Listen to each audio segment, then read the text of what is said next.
Emily, My name's Diet Coke. I know, but okay. I'm trying to talk to my friend right now, Diet Okay. Coke. Okay. I guess you are still my friend, but I don't feel as friendly with Diet Coke, and I think that's part of the reason. That's part of the reason I'm bringing it. There was an animosity.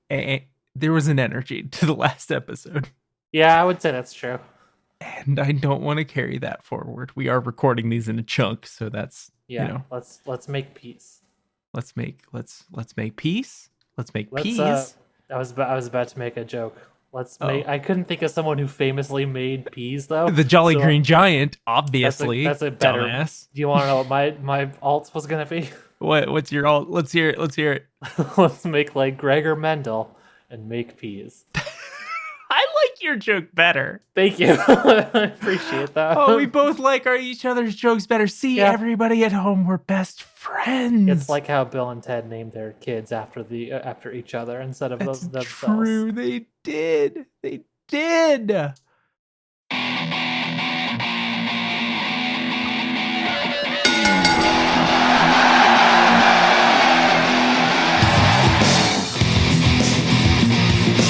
All right, welcome to the Big Match Minute. I'm Diet Coke.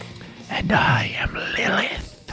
Ooh, well, spicy, spooky vibes this time. Hey, we're I don't know why I did that actually. It was fun. I liked it. I'm not judging it. I'm glad. I was commenting on it only to highlight how much I enjoyed it.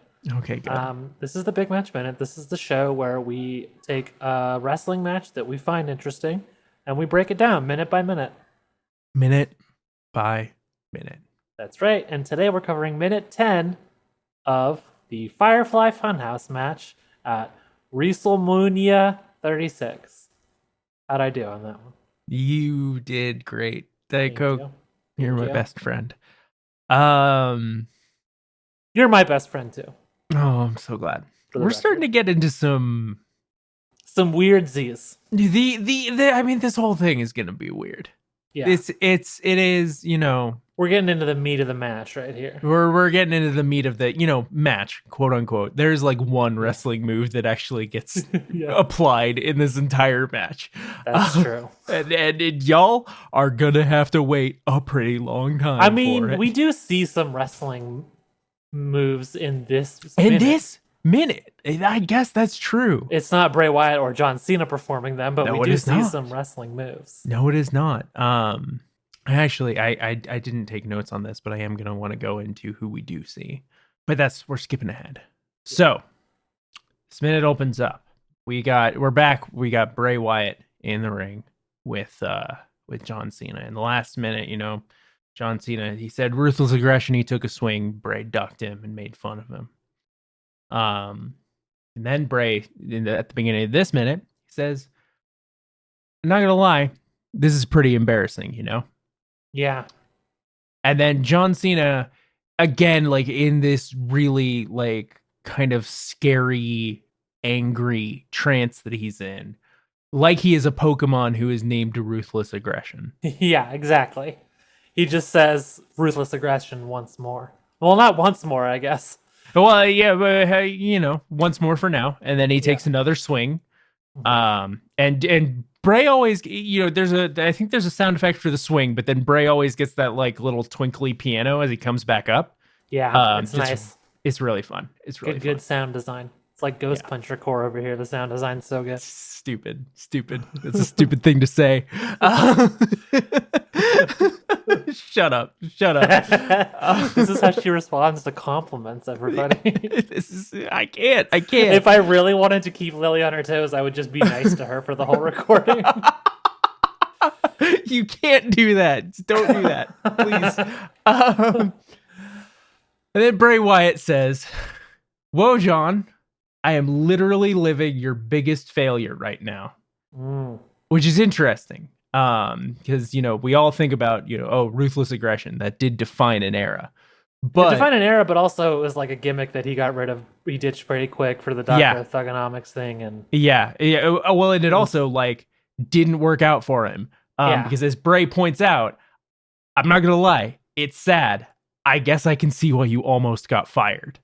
Yeah. And I don't know if you've heard the story of this, but I have, but tell it for the listener. let's say, yeah. But that, John Cena was, he was about to get fired. Well, maybe not, he was knocking on that door. Yeah. And then Stephanie McMahon heard him freestyling on a tour bus. And was impressed. And that's when they decided to go for a gimmick change into, of course, the Doctor of Thugonomics. Do you think if Stephanie McMahon had been on set for The West Wing when Allison Janney did the Jackal, she would have gotten hired by WWE? I don't get the reference. Okay, I'm gonna say maximum 3 people listening who are like, hell yeah, Diet Coke, good joke. I'm gonna say that there's maximum 3 people listening. Period. End of sentence. Well, hopefully I got 3 out of 3 for that one. And I'm gonna say this: whenever I try to freestyle in front of my bosses, it does not go nearly as well as it did for John Cena. I have to talk to HR, and then I am escorted out of the building. If you want to see the worst thing in your life, and if you want to see Allison Janney doing a frankly racist voice, look up the Jackal from West Wing. Okay. So it was also a bad thing that you pointed out. Yeah. Do you think John Cena is good at freestyling? I actually enjoy the raps of John Cena. Bad Man is a banger. I'm not gonna. I don't know. Don't. Right. I don't know. I think you're wrong. I think the production comes together to make a fairly nice song. I think just freestyling on a bus. I don't think John Cena has the skills. Is all I actually recently saw a segment on WWE of like it was obviously a crowd plant, but like John Cena's just like walking by like the WWE, like the people waiting to get into the arena, and some guy tries to rap battle him, and John Cena comes back at the kid. And so obviously I don't know if any of this was freestyled or anything like that, but it's become a recurring theme of this podcast that I challenge John Cena's honor in some way, and that you step up to defend him. Yeah, because I like John Cena. Fuck me for liking one of the most popular wrestling characters of this century. I guess. I stand with, millions of 8-year-olds in America and saying John Cena is actually pretty fucking good. I think John Cena is good at certain things, but I think he has his weaknesses, is I guess what I'm saying. I mean, yes, John Cena has his weaknesses, and that's like choosing a haircut. Yeah, that's definitely that's a major weakness of his. Yeah. Like, listen, I'm not uncritical of the man. I just think that there are things that people think are weaknesses of his that are not. All right, fair enough. So, John Cena does his ruthless aggression, and he's very much like there's almost a look of fear in his eyes, like he doesn't want to be doing what he's doing. Yeah, I would at this point. He's like a scared child. Here's another another reference that you're not going to get. It feels like he's in an Evangelion that has gone berserk, and he doesn't want to be piloting it anymore. Okay, that popped somebody out there. So he takes another swing, ruthless aggression, and then Bray Wyatt taunts him with by singing Nikki Bella's entrance music. You can look, but you can't touch. He also does the little, he puts his arms in there, does a little dance. It's weird that Nikki Bella seems to be firmly on the table to make fun of John Cena in the WWE. I mean, is it that weird? I guess that's like it was just like, that's not, I don't know. I guess it's at least like a real thing that happened. It's Yeah, not like- CM Punk dumped Paul Bearer's ashes over himself. yeah, I guess, but Like that was all. I mean, that was also a real person who died. that was a real person who died, but I guess like I don't know. It's I don't know. I don't know why you draw the line. I mean, it seems even when Bray Wyatt goes after John Cena's honor, you must defend. It's not. Here's the thing. I don't even think it's like that bad. It seems like the thing that John would be like it seems like a thing that John would not want to have brought up.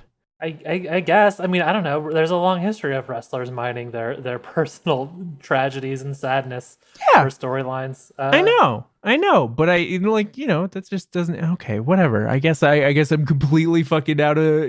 All right. I'm wrong about everything. I'm not saying you're wrong about everything. Lily, we can disagree. Like, yeah, I know. I argue that's the foundation of our friendship. Yeah, I guess you're right. All right, so we get another ruthless aggression. Yeah. I'm out of animated television shows to reference about the way that John Cena looks when he's saying that. Let me dig deep. Let me see if I can. Let's see. I did Avatar: The Last Airbender. I did Pokemon. I did Neon Genesis Evangelion. Was there a thing on Foster's Home for Imaginary Friends where something like this happened? I haven't seen the film. You should. It's good. Yeah, I don't know. I don't have anything. Sorry. Okay, no, it's fine. It's fine. I don't watch cartoons. I'm an adult. Fuck off. We are currently watching 2 cartoons together right now. That's why I said that funny joke. Bitch. Wow, John. You know what I'm thinking right now? Is this really what you wanted to do with your life? Yeah. And then we get a couple cuts to do you think when wrestlers get hired by the WWE, like one of the questions in the interview process is like, do you have any pictures of you as a kid posing with championship belts that you made? 100%, yeah. And I also think that part of your contract is that that home video belongs to WWE now. Absolutely. But if you don't have those, I don't care how talented of a wrestler you are, you need to go. We can't do anything with you if we can't at some point cut to you cheering as Hulk Hogan pins Andre the Giant. Yeah. And you've got a wrestling figure in your hand. It's a well they like to draw from. It's a well they love to draw from. These specific images, I feel like at various points have been part of what shows on the Tron during John Cena's entrance. These are very familiar images of John Cena as a kid holding up a wrestling belt and participating in some sort of amateur wrestling match with another 8-year-old at one point. Yeah. Can I be honest with you, Lily? Yes. I can't tell how old kids are. So anytime I see a kid that looks under 12, I assume they're 8. Yeah. I don't know why 8 is the one that I zero in on, but when I say 8-year-old, that's shorthand. That's just shorthand for kid of any age. Here's the thing. It is for me too, unless they're a toddler. Yeah. There's baby, toddler, 8-year-old. Yeah. And then 12 Teen. and up. Yeah. Yeah. I would agree with that. Yeah. Yeah. We should write a book about that. We're smart enough for that, for sure. Exactly. So we come back from these little flashbacks, and John runs after Bray. He tries to go for a proper clothesline this time. Bray ducks him, runs out of the ring, and John Cena runs after him. Yeah. If this was a normal wrestling match, what we would see here is a little back and forth where they're bouncing off the ropes. But not so. Yes. This is no normal wrestling match. I don't know if you figured that out yet, folks at home. I'm starting to realize that this is not a normal wrestling match. Which I think it gets underscored quite a bit by the fact that we then cut to an announcer's desk. Yes. And who's sitting at that announcer's desk, Diet Coke? We got Macho Mercy. Yes, which is Mercy the Buzzard dressed up as Macho Man Randy Savage. Yep. And Mr. McBossman, which is the Vincent Puppet McMahon, as we've described him earlier. Which is great. So Macho Mercy says, "Too hot to handle, too cold, too cold." Yeah. Too hot to handle, too cold to hold. Wow, they should have. They weren't paying that Macho Man enough for saying that tongue twister every night. Yeah. Well, not every night. Every Saturday. Well, yes. Correct. Once a week. Yeah. So yeah, it's Saturday night main event, and we are treated to the classic title sequence, I guess, for Saturday night main event. Yeah. Which starts with, I think, importantly, someone we can agree is a terrible person. Yes, we can both agree. Yeah, no, there's not going to be any bickering over this man at all. No. The golden locks of Mr. Hulk Hogan, pointing right at the camera, which and then cuts to Hulk Hogan big booting some feller in blue trunks. I don't know who that is. Let me see if I can ID this person. I literally don't even think you see his pants or his face. I don't know. Pants. The one thing that you already mentioned seeing. Yeah. He's got blue trunks, blue knee pads. That might be Piper. He wore blue like that for a while. But, yeah, that might be Piper. And it does immediately cut to Piper. Piper with that that winning smile. Yeah. Once again, and then we get Piper's Pit. He smashes something. It's a very famous moment where he smashes the coconut on Jimmy Snuka's head. Right, he smashes the coconut on that murderer's head. Yes. Which the story behind that is he didn't know what he was in. He was literally at the grocery store that day and he was like, "Oh shit, I got to figure out something to do tonight." And he bought a coconut. That's at least how he tells the story. If you want to hear that story like 10 times, just listen to any 10 episodes of his podcast. I think that segment is just famous to you because you've listened to his podcast. Yeah. And then, we get more. I mean, I'm not going to go into every fucking I mean, it is just the Saturday Night Main Event opening with one difference, I would say. Yes. There's just Mercy the Buzzard coming out of his box. His Mercy box. Yep. Which is fun. Mm-hmm. You got a little King Kong Bundy in there. Sure. Ricky Steamboat. And that's the end of the minute. It is. I was going to see how many wrestlers you wanted to name. I mean, I named all the ones that I could. Fair enough. I'll say this. I got most of them. You did. I would agree with that. Yeah. Can you come up with the plugs joke this week? Sure. No. Lily, no, I need your help. Oh, okay. The dam is leaking. The dam is leaking? Yeah. If I only had some way to make this hole not have water coming out of it anymore. Okay. You want to get that special tape that it's in that that one meme? I used the last of it last night. I had to tape. It was the only tape around, and I had to tape the directions for the instant mashed potatoes onto the Tupperware that I put the instant mashed potatoes in because we ruined the box. You don't have any Post-it notes? I have a Post-it note, but I'm not confident that. Oh, I guess what you're saying is that I could have used that for the potatoes. Well, hindsight is 2020 and all that. Yeah. That would have left us in a better spot right now. The water's up to my knees, Lily. What am I gonna do? Do you have any plugs? Plugs, of course. I happen to have some plugs right here. I do some other podcasts. One is called the Official Dunstan Checks In podcast, and I just have a weird cadence when I talk sometimes. I still sometimes call the movie Dunstan Checks Min for some reason. I don't even know why. Well, yeah, I guess because it is a movies by minute podcast, so I guess that's why you're thinking of Min. But as we all know, the name of the podcast is the Official Dunstan Checks In podcast. And always has been. And always has been. Yeah. But that's a show where Andrew Lindy and I cover the movie Dunstan Checks In 1 minute at a time and talk about other movies. I also do Go Go Godzilla with Vic Perfecto and Justin Keys on, sort of on an indefinite hiatus. I always feel bad when I plug that show because we'll get back to it one day. But if you want to hear some good Godzilla talk, you go to Go Go Godzilla for that. I also stream on Twitch occasionally, dietcoke.cool, to check that out. And you can follow me on Twitter at verycoolemily. And speaking of podcasts that are, not currently releasing episodes, I'll say this. It's a really great podcast. I think your finest work, Diet Coke, if I'm being perfectly honest. It's called the Super Mario Brothers Minute. That you can find. Thank you. Yeah, I really fucking love that podcast. It's a good podcast. It's a fucking excellent podcast.